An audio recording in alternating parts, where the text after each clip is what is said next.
गुरुदेव को नमन। मित्रों, SMB fact में आपका हार्दिक स्वागत है। मैं आज आपके सामने कक्षा 10 और 12 की बोर्ड परीक्षा है, उसमें कैसे अंक ला सकते हैं हम अच्छे से अच्छे अंक, उनके संदर्भ में आपसे कुछ बात करना चाहता हूं। मित्रों, सबसे पहले महत्वपूर्ण बात यह है कि आपको जो बोर्ड परीक्षा है वो बिल्कुल तनाव रहित वातावरण में आपको बोर्ड परीक्षा देनी है। इसके लिए सबसे ज्यादा इंपॉर्टेंट बात है वो है अनुशासन की, आपके स्व अनुशासन की, जिसमें आपको पढ़ाई के साथ साथ आपका जो स्व अनुशासन है वो बहुत महत्वपूर्ण होना चाहिए।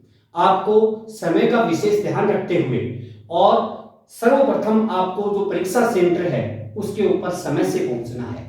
समय का अभिप्राय यह है कि आपको जल्दबाजी भी नहीं करनी है, हड़बड़ाहट भी नहीं करनी है और आपको समय से पूर्व ही सेंटर पे पहुंचना है। उसके उपरांत आपको प्रश्न पत्र दिया जाएगा, तो प्रश्न पत्र को आप ध्यानपूर्वक पढ़ें, समझें और बिल्कुल ना घबराएं कि आपको प्रश्न पत्र में कौन से प्रश्न आते हैं, कौन से नहीं आते हैं। इन बातों पे आपको बिल्कुल नहीं जाना है। आपको प्रश्न पत्र को बड़े धैर्य के साथ पढ़ना है और आपको उसका आंसर लिखना है। अब सबसे जो महत्वपूर्ण बात है वो ये है कि हम प्रश्न पत्र पढ़ेंगे और पढ़ने के उपरांत हमें अपने जो कार्य हैं उनको संपादित करना है, हमें आंसर के उत्तर लिखने हैं।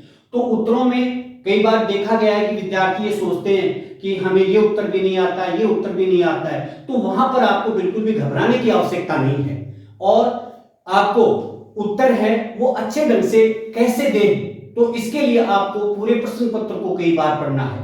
पढ़ने के उपरांत शांत मन भाव से आप उत्तर लिखना शुरू करेंगे और उत्तर लिखते टाइम पे आपको सबसे महत्वपूर्ण बात यह है कि जो उत्तर आपको सबसे अच्छा आता है उसको आप सर्वप्रथम लिखें। उसके बाद दूसरे उत्तर, तीसरे उत्तर, चौथे उत्तर, इस प्रकार से आप उत्तर लिखते जाएं। आंसर लिखते टाइम पे आपको एक विशेष बात, इस बात का ध्यान रखना है कि आपको प्रत्येक उत्तर के बाद आपको 3-4 लाइनें स्पेस छोड़नी है, खाली छोड़नी है और उसके उपरांत आपको नए उत्तर लिखने हैं। तो इस प्रकार से अगर आप उत्तर लिखेंगे तो उसमें एग्जामिनर जो जांच रहा होता है कॉपी, उसके ऊपर आपका काफी इफेक्ट पड़ेगा।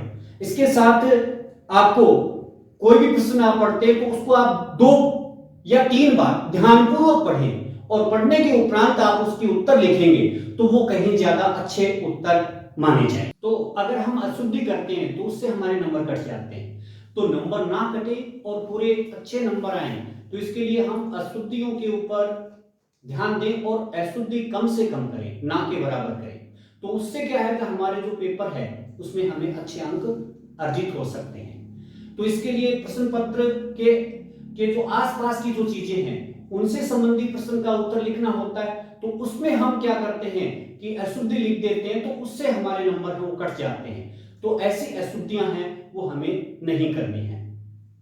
उसके बाद जो कई बार क्या करते हैं, हम पेपर को अच्छे ढंग से नहीं पढ़ते हैं, तो अच्छे ढंग से पेपर न पढ़ने की वजह से भी हमारी जो प्रश्न पत्र है उसको हम सही हल नहीं कर पाते। हमारा कोर्स इस बार जो माध्यमिक शिक्षा बोर्ड अजमेर ने कम किया है उसके अनुकूल ही हमें क्या है उस तैयारी करनी है और तैयारी करने के साथ अपने जो आत्मविश्वास है उसको आप बढ़ाए रखें और ऐसे ही इससे भी और भी अच्छी जानकारी प्राप्त करने के लिए आप एसएमबी फैक्ट को सब्सक्राइब करें, लाइक करें, शेयर करें। मिलते हैं अगले वीडियो में। धन्यवाद।